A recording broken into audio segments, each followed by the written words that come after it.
Creativity seems easy for some people.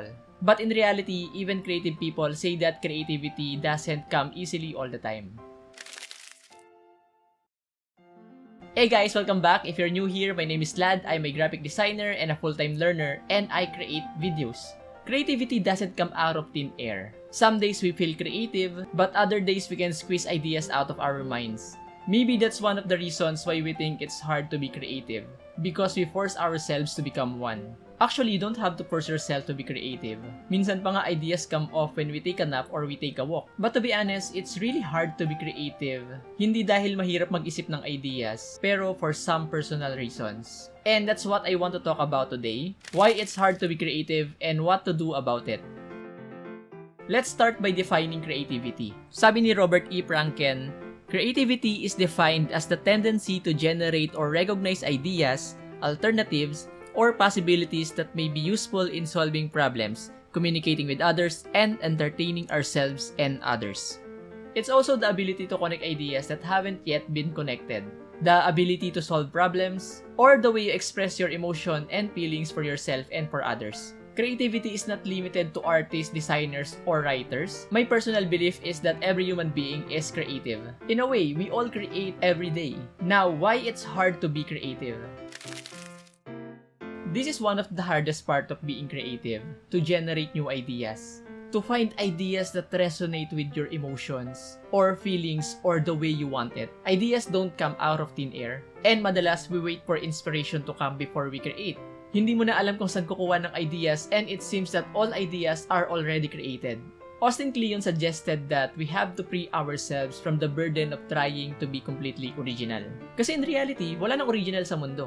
I mean, we have to understand that all creative work builds on what came before. Pero we can generate new ideas from those previous ones. Actually, I also created a video about how to generate new ideas. If you're interested, I'll leave it right here. We are constantly in the loop of being perfect. Na pag may ginawa tayo, it should be in the highest standard, at least for us. We create things, then we say na hindi pa perfect. We create again, pero it's not yet perfect. Paulit-ulit until wala na tayong na-create na output. Wala namang masama if we want to make it perfect. We just want, of course, to show quality output. But don't stay longer trying to perfect things, because you'll never get satisfied. Being creative in the online world is hard. Minsan hindi natin alam kung para saan at kung para kanino ba yung ginagawa natin. We have these tendencies to interpret likes, hearts, or reactions into the value of what we are doing. So, pag hindi ka nakakuha ng reaction, you might stop making something. You stop posting, or you create things, not for yourself, but just to show to your followers' feed, sacrificing what you really love. I fell into this trap many times na rin, na every time I post something, almost every minute, chinecheck ko yung notifications for likes or for reactions or even for comments. When I saw it na walang kahit anong reaction, I felt sad and iniisip ko na baka hindi maganda yung ginawa ko. But later, I realized that those are not the defining metric for value. Kung walang likes or followers, that doesn't mean na hindi maganda yung ginawa mo. It just didn't hit the right audience. So you ask yourself, are you creating for the audience who want to see your work? Or do you just want to create for yourself, for the things that you love? As creative people, we have this notion that we have to create every day. That we have to show output to our audience every single day. That's the pressure of being creative, lalo na if you're a person who wants to always show your work. This is also in connection with the online trap. We have followers to please and algorithm to favor us. Palagi natin iniisip na kailangan consistent tayo as much as possible. We publish our works every day para mag-favor sa atin yung algorithm. But algorithm is good for different metrics or for different value. But don't make it to a point na you only depend on that. Lalo na if you're just starting out. Just create things first. Don't worry about the algorithm. For me, the best algorithm is to just create. It's a process and each process will bring you progress. Those are some reasons why being creative is hard. Now, what can we do about it? This is where I share ways how things work for me and some insights from my friends. It might not work for you, but there's no harm in trying. Try collaborating. Individually, we are a different person. And our lives are made up of unique and different experiences. Those experiences can create unique thoughts and creative ideas. What I'm saying is, different people see things from different perspectives. It amazes me that we have different views of the same thing.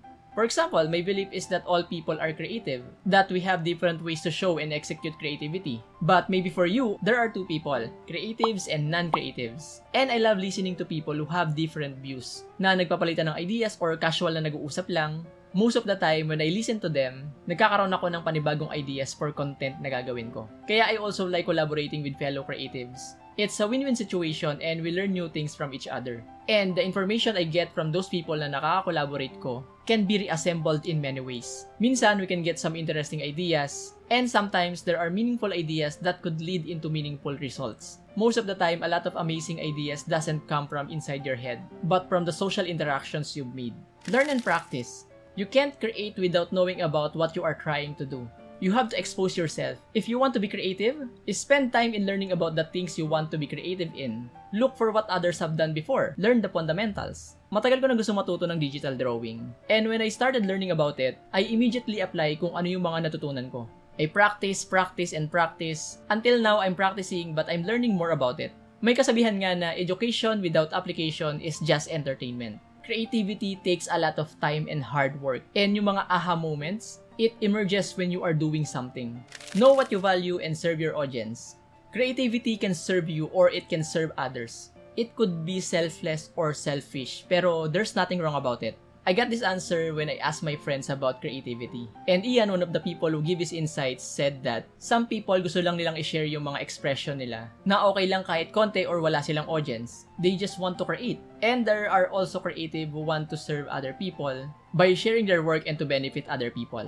This is a great perspective kasi we have to know kung kailan tayo creative. In the standpoint of you and your audience, are you most creative when you are creating for yourself or when you're also thinking of the people who might see your work? Different motivations. Again, there's nothing wrong about it. You can also find the sweet spot between what you value and things that gives value to others. Sabi naman ni James, you can serve yourself, you can serve your audience, or you can serve both by doing what you love. It's a win-win. Lastly is to have a creative bank account. I came across this YouTube channel, Kesh, and in one of his videos, he talked about the creative bank account. Think of it as a vault for creativity that exists in your head.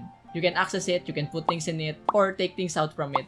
It's like a storage space for your ideas and it works like a bank account. Makakapag-withdraw ka lang if you make a deposit. Now, how do you deposit sa creative bank account? You do it by consuming things that you like. From books, movies, podcasts, experiences, surrounding yourself with the works of people who inspires you, and some social interactions. That's how you fill your creative bank account. You need to deposit before you withdraw. You need input before you create an output. Pag walang input, wala ring output. That's how we generate new ideas. By consuming information and ideas from different sources. And minsan, di ba, when we deposit sa bank account natin, nagkakaroon ng interest. It generates a new idea for our creative bank account. But make sure that you only input things that you think will benefit your creativity. Be intentional in consuming ideas. Make it easy for you to be creative by doing these things. Magiging mahirap pa rin siya sa simula because it will take a lot of time and hard work. But once you get the momentum, it will be easier. And don't worry, you are not alone. If you haven't found where you are good at or what you are creative in, you can watch my video here about finding out what you really want in life. I put my effort and creativity in making this video. So if you guys like it and if you want to see more content like this, hit the subscribe button. Thank you so much for watching and I'll see you on the next video. Bye!